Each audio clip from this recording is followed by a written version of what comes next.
Israel फिलिस्तीन युद्ध एक अहम मोड़ पर है। एक दिन में एक हमास के लड़ाके ने 21 नहीं 25 इजरायलियों फौजियों को, आईडीएफ को मौत के घाट उतार दिया। सोचिए क्या हालत हो गई इजराइल की कि इजराइल अब बर्बाद, लाचार और बेबस दिख रहा है। और सोचिए दुनिया के 153 देश फिलिस्तीन के साथ खड़े हैं।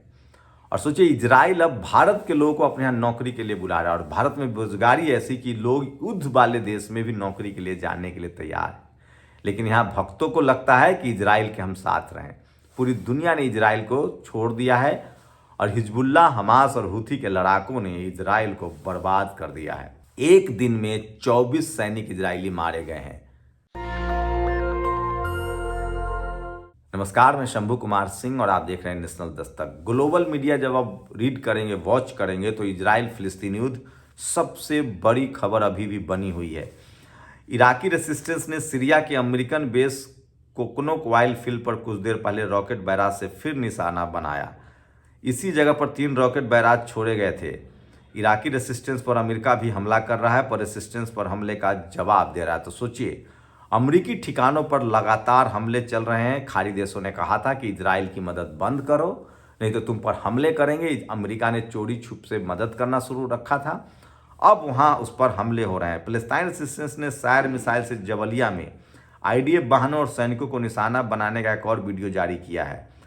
4 जियोनी सैनिकों की निगरानी, एक शायर मिसाइल की तैयारी, सैनिकों की एक सभा को निशाना बनाया जिसके परिणाम स्वरूप उनकी मृत्यु हो गई और वो घायल हो गए। तो इजराइल अपनी बर्बादी के सारे सबूत है वो देख रहा है। अब तक जो ताकतवर देश बन रहा था उसकी क्या हालत है। पैलेस्टाइन रेसिस्टेंस ने खान यूनिस में अल यासीन 105 गोले से आईडीएफ सैन्य वाहनों को निशाना बनाने की पुष्टि की है। लड़ाकों ने शहर के दक्षिण पूर्व में 2 ड्रोन भी जब्त कर लिए हैं। ये सबसे बड़ी खबर है जो सोशल मीडिया पर मैं आपको बता रहा हूँ। फिलिस्तीन प्रतिरोध ने जबल अल रेस, जवालिया, उत्तरी गजा में अपने हालिया अभियानों का एक वीडियो नोटेशन के साथ जारी किया है। सोचिए, हमास लगातार हमले कर रहा है और मीडिया के जो प्रोपेगेंडा था उससे भी लड़ रहा है। सोचिए 75 सालों से गोरी मीडिया ने, जैसे भारत की मनु मीडिया है जो बहुजनों के खिलाफ है, किसानों के खिलाफ है, उसी तरह से अल्पसंख्यकों के खिलाफ है, उसी तरह से पूरी दुनिया की गोरी मीडिया फिलिस्तीन के खिलाफ थी। इसलिए हमास अब वीडियो भी जारी करता है और इससे साफ होता है कि वो दिखाता है कि किस तरह से इजराइल बैकफुट पर है। और फिलिस्तीन प्रतिरोध ने पुष्टि की है कि इसने अल ब्यूरिज गाजा के पास अल यासीन 105 सेल के साथ अन्य उत्खननकर्ता को निशाना बनाया है। पैलेस्टाइन रेसिस्टेंस ने 2 आईडीएफ हमर वाहनों पर घात लाकर हमले करने का दावा किया है। उन्होंने पुष्टि किया कि दोनों विस्फोटकों में कई इजरायली सैनिक मारे गए हैं। सोचिए, जहां इजराइल ने 25 से 30 हजार निर्दोष फिलिस्तीनियों को मारा है, वहीं आईडीएफ जो हमास है वो सीधे सीधे 10,000 सैनिक मार चुका है। और वो भी सोचिए दुनिया भर में उसको समर्थन भी मिल रहा है। आईडीएफ ने स्वीकार किया है कि गजा में इजराइल के लिए सबसे नुकसानदेह 3 मौतें हुई है। आधिकारिक टोटल 24 हो गया है। कल्पना कीजिए, सब हमास लड़ाके और 2 आरपीजी सेल द्वारा हासिल किया गया है। ये सबसे बड़ी खबर है। एक दिन में सबसे बड़ी क्षति हुई है। 24 ऑफिशियल जो इजरायली सैनिक है वो मारे गए हैं एक दिन में, जबकि इजराइल इसको एक्सेप्ट करने के लिए तैयार नहीं। मैं फिर आपको फ्लैशबैक में ले चलूंगा। सोचिए, पिछले 75 सालों से मीडिया के दम पर किस तरह से इजराइल ने फिलिस्तीन और हमास को बदनाम कर रखा था। किस तरह से भारत की मनुवादी मीडिया इजराइल गई थी और कूद कूद कर इजराइल इजराइल इजराइल इजराइल कर रहे थे। नतीजा क्या हुआ? नतीजा ये हुआ कि भारत के लोगों को लगा कि इजराइल तो बहुत सुपर पावर है, जबकि खाड़ी देश 60 से ज़्यादा हैं। भारत हमेशा नैम कंट्री, जो अमन पसंद देश है, जो कमज़ोर देश है, उसके साथ खड़ा रहा है। ये भारत की खासियत है और दुनिया में इसलिए साख है और भारत का सम्मान है। लेकिन भारत की मनुवादी मीडिया ने तय कर रखा है कि सबसे रिश्ते खराब करवाए। नेपाल से खराब कराया, भूटान से कराया, मालदीव से कराया। चीन और पाकिस्तान तो हमारा दुश्मन है ही। सोचिए, अगर भारत सरकार ने इजराइल फिलिस्तीन में फिलिस्तीन का साथ न दिया होता तो खाड़ी देश भी हमारे साथ खिलाफ हो जाते। खाड़ी देश खिलाफ जाने से हमें क्या होता? भारत का सबसे बड़ा विदेशी मुद्रा भंडार खाड़ी देशों से पर आधारित है। हमारा सारा व्यापार खाड़ी देशों के साथ है। हम निर्यात करते हैं। भारत के लोग खाड़ी देशों में जाके कमाते हैं, वहाँ से विदेशी मुद्रा भंडार भेजते हैं। लाखों लोग खाड़ी देशों में काम करते हैं, लेकिन ये मनुवादी मीडिया, मुट्ठी भर जो मनुवादी है, जो खुद अमेरिका इंग्लैंड में रहते हैं ना, इसलिए वो इजराइल के पक्ष में खड़े हैं और इनकी फितरत है। कल तक ये कांग्रेस के साथ थे, आज बीजेपी के साथ है, सत्ता के साथ रहते हैं। ये न्याय, भाईचारा, अमन, इंसानियत नहीं है। भक्तों का एक ही एजेंडा है, सत्ता के साथ रहे।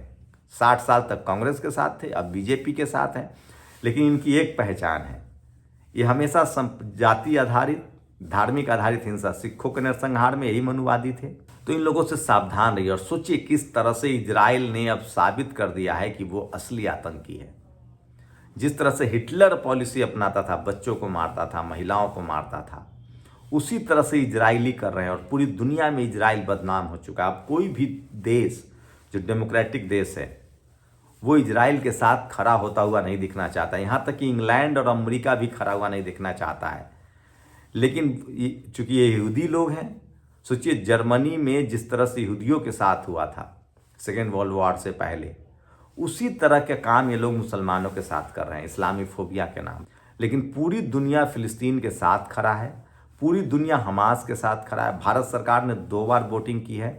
और अब सोचिए जिस हमास के पास अपनी सेना नहीं थी, जिस हमास के पास जहाज नहीं था, जिस हमास के पास संसाधन नहीं थे, वो इस युद्ध को जीतने के कगार पर है और अब तक 10,000 से ज़्यादा इजरायली फौज मारे जा चुके हैं।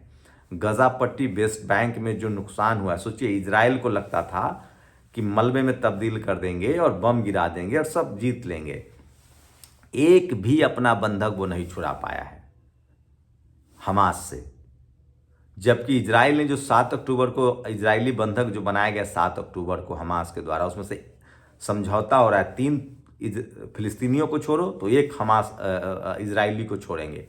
और सबसे बड़ी बात है कि एक तानाशाह बेंजामिन नेतन्याहू, चूंकि उसकी सत्ता जा रही थी, उसने राष्ट्रवाद के नाम पर देश को युद्ध में धकेल दिया। नतीजा यह हुआ कि इजरायली पढ़े लिखे भी हैं, अब वो इनका घर घेर रहे हैं। कह रहे हैं कि एक तो तुम बंधक छुड़ा नहीं पाए, वो कह रहे हैं, विपक्ष कह रहा है, वहाँ के लोग कह रहे हैं कि या तो तुम समझौता करो, युद्ध विराम करो और उनके बंधकों को छोड़ दो, अपने बंधकों को बुला लो। अब समझिए 75 सालों में जितनी करतूतें हैं इजराइल की, वो सब घुटनों पर आके उसे मानना पड़ेगा। हर फिलिस्तीनी को छोड़ना पड़ेगा, फिलिस्तीन खाली करना पड़ेगा और उसके बाद उसकी भरपाई भी करनी पड़ेगी। पूरी दुनिया की नज़र है इजराइल फिलिस्तीन युद्ध पर। वहीं बेंजामिन नेतन्याहू के खिलाफ दक्षिण अफ्रीका, नेल्सन मंडेला का देश, इंटरनेशनल जस्टिस कोर्ट में लगातार केस लड़ रहा है और इस जेनोसाइड का उसको दोषी भी ठहराया जाएगा। और सोचिए भारत की मनुवादी मीडिया, जातिवादी मीडिया लेबनान के लड़ाके हिजबुल्लाह को आतंकी कहता है, यमन के लड़ाके हूथी को आतंकी कहता है, फिलिस्तीन के लड़ाके हमास को आतंकी कहता है, जबकि भारत का इनसे द्विपक्षीय संबंध है। और मीडिया का नियम है कि अगर आप भारत के बायलैटरल रिलेशनशिप, द्विपक्षीय संबंध के खिलाफ कुछ बोलेंगे तो आप पर FIR होना चाहिए।